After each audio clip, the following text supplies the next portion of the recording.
All right. So listen closely, because what I'm about to tell you isn't something you'll find in textbooks or documentaries. This isn't just a rehash of Tesla's inventions or his rivalry with Edison. No, this is something far more personal, deeper, hidden even. You see, what if I told you that sometime in the late 1930s, not long before his death, Nikola Tesla gave one final, completely undocumented interview? Not to a reporter, not to a newspaper, but to someone who he trusted, someone anonymous, who kept it secret until decades later.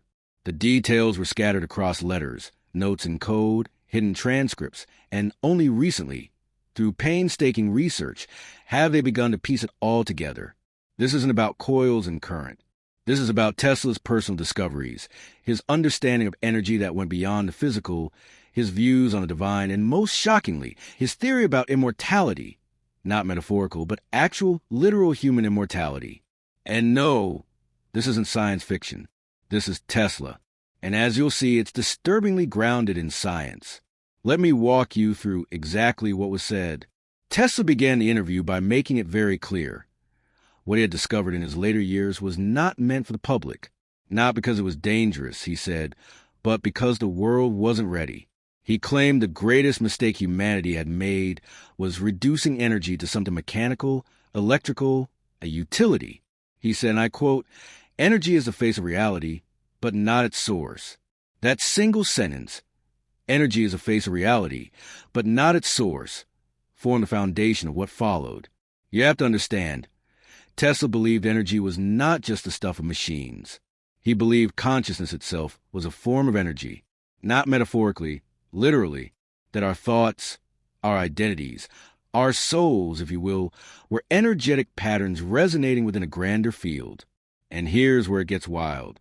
He said he had been experimenting not just with electrical resonance, but with what he called psychoelectrical harmonics, frequencies emitted by the human brain that, when amplified and reflected, could affect physical matter. He'd built what he called a soul oscillator. It was never patented, never drawn officially, but allegedly it was a machine that could isolate the frequency of a person's consciousness. He claimed he could listen to the soul. It wasn't just a poetic idea. He said he'd done it. He recounted testing it on a close friend who was dying of tuberculosis. Just hours before death, Tesla had the man lie inside the oscillator chamber. He tuned the machine until he found a resonance that matched the man's neural emissions, and as the man passed, Tesla said he heard it, a tone, a rising frequency that escaped the body. He said it wasn't metaphor. He had instruments that measured this shift, energy unaccounted for, leaving the body, and from that moment, he was convinced that death was not the end. He told the interviewer that matter is nothing but slowed-down energy, and that life is merely a pattern within that energy. But pattern can be preserved. That was his obsession in his final years. How to preserve the pattern. Not the body, not even the brain, but the signature of consciousness. He believed that if he could isolate that signature, stabilize it, store it in a resonant medium, it could be restarted later. And this, he claimed, was true immortality. Not the clumsy dream of machines keeping us alive. No, a form of energetic rebirth. At this point, the interviewer allegedly asked about God, and Tesla smiled. This, he said, was where religion and science came closest. Tesla didn't believe in a bearded man in the sky, nor in organized religion, but he was absolutely convinced there was a field, an intelligence, woven into the fabric of existence. He called it the luminous core. He said every photon in the universe carried a trace of this intelligence. Not intelligence as we know it, but something deeper, purer, a pre-conscious order. What we call God, he said, is not a being, but the field that makes being possible. This wasn't mysticism, it was physics. To him, the universe was a living field of oscillating information. That's what light was, a messenger of the core. He believed our consciousness tapped into this field, like antennas receiving part of a much larger broadcast. Individuality, he said, was an illusion, useful, necessary, but not ultimate. At the deepest level, all minds were connected, not figuratively, but literally, through shared resonance. He told the interviewer that he had begun experimenting with remote neural induction, what today we might call synthetic telepathy. And according to him, It worked. He claimed he could send mental impressions, simple images, shapes, and even feelings across distance using only harmonized frequencies. He said the brain was both transmitter and receiver, and that once two brains were tuned to the same frequency, thoughts could travel between them. The implications were enormous, but Tesla warned that it could be dangerous. He was afraid of what governments would do with such a technology. He had already seen his work with wireless power twisted into tools of war. He said, if they could weaponize thought, the world would tear itself apart. So he buried the research, destroyed much of it, but not before encoding the basics into journals, hidden across locations in Colorado Springs and New York. Some believe these are still buried in vaults, private collections, perhaps even in museums, misfiled, misattributed, lost to history. Others think the government seized them after his death. But here's the catch. The interviewer said that Tesla had a plan, a backup, a fail-safe. He said there was one prototype, a final machine he called the mirror. What was the mirror?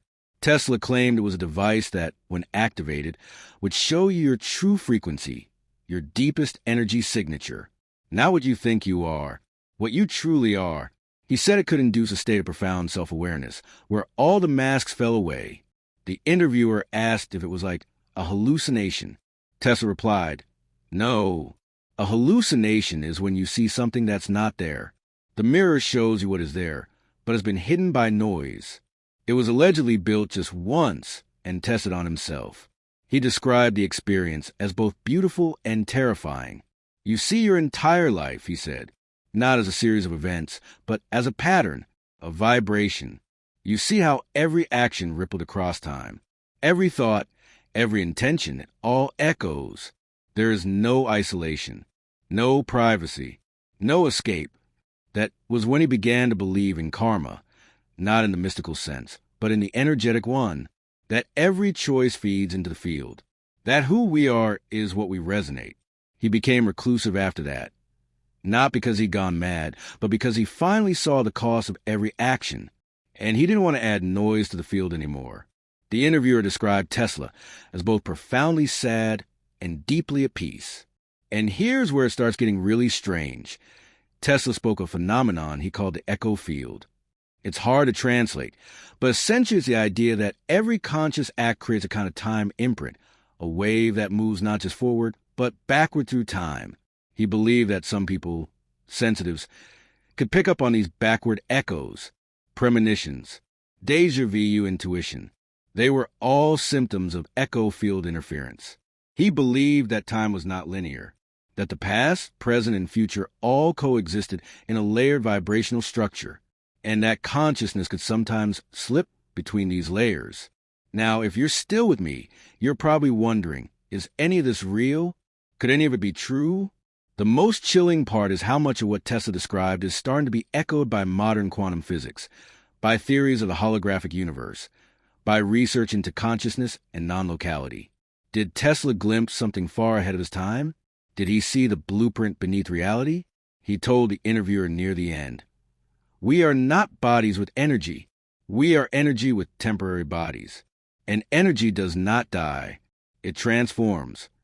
The final note from the transcript is this. Tesla leaned in, whispered, they'll never let this out. But someday, when the noise gets loud enough, someone will remember the signal.